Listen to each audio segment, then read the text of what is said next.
Hello दोस्तों, मेरा नाम अभिषेक है। आज इस वीडियो में आपसे बात करने वाला हूं पुरानी पेंशन योजना के बारे में। देखिएगा, हिमाचल प्रदेश की बदली हुई सरकार के उप मुख्यमंत्री जी ने साफ-साफ बोला है, पहले भी उनका वायदा रहा है कि हम पुरानी पेंशन कैबिनेट जो मीटिंग होगी,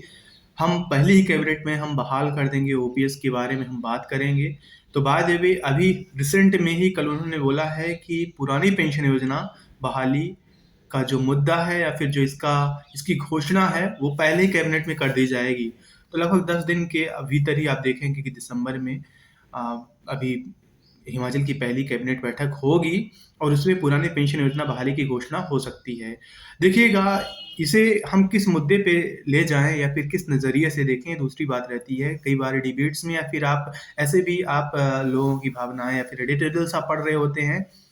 कि जो ओपीएस है, पुरानी पेंशन स्कीम है, ये कहीं न कहीं एक फ्रीबी टाइप का है, जो कि देश की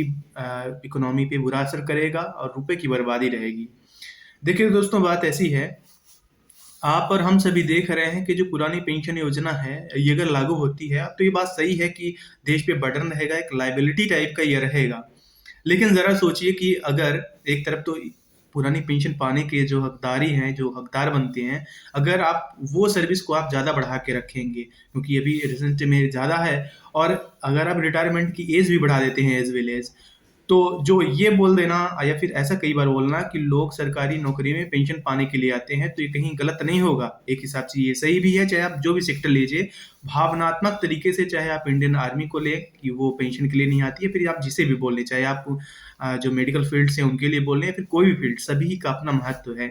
तो ऐसा नहीं है, पेंशन एक वजह रहती है जिसके लिए भी ये सब आते हैं। लेकिन अगर रिटायरमेंट की एज कम कर दिया जाए, रिटायरमेंट की एज के साथ-साथ यदि पेंशन का भी जो पाने का मिनिमम एज है, वो कम कर दिया जाए, जो कि वीआरएस इंसान ले सकता है। अगर वो 10 से 15 साल मैक्सिमम रखा जाए,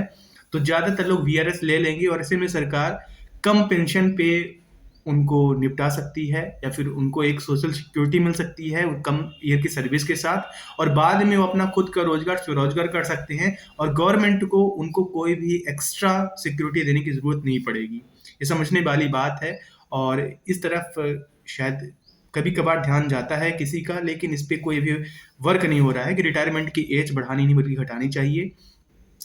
जैसा कि आपने अग्निवीर में देखा है, तो उसमें मैंने यही हुआ है कि जो बढ़ती उम्र के साथ जो ग्राउंड एफिशिएंसी वर्क है वो कहीं न कहीं कम हो जाता है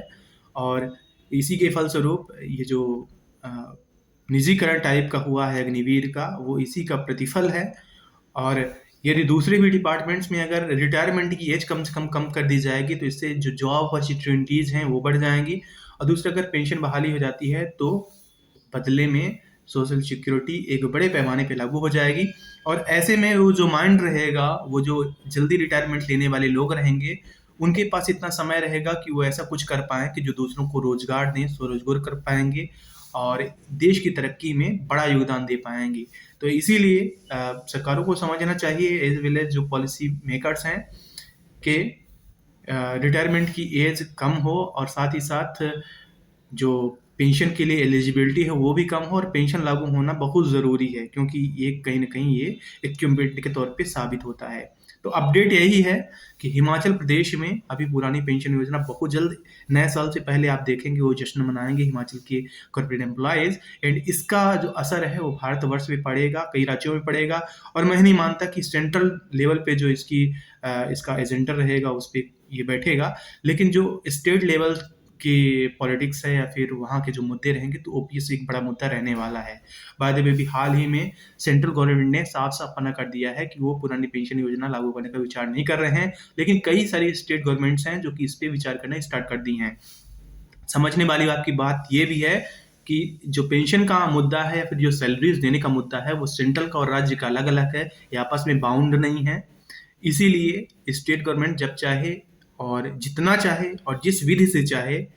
उस विधि के हिसाब से, उस पॉलिसी के हिसाब से पुरानी पेंशन बहाल कर सकती है और सेंट्रल पे उसको डिपेंडेंट रहने की ज़रूरत नहीं होगी। अभी आप कई बार सुनते होंगे कि सेंट्रल पे जो स्टेट गवर्नमेंट्स हैं वो डिपेंडेंट रहती हैं या फिर कई बार पत्राचार में सेंट्रल गवर्नमेंट रोक लगा रही है। वो सिर्फ़ और सिर्फ़ जो एनपीएस का आपका फंड वहाँ जाता है, जमा होके, कट के, पीएफआरडीए एक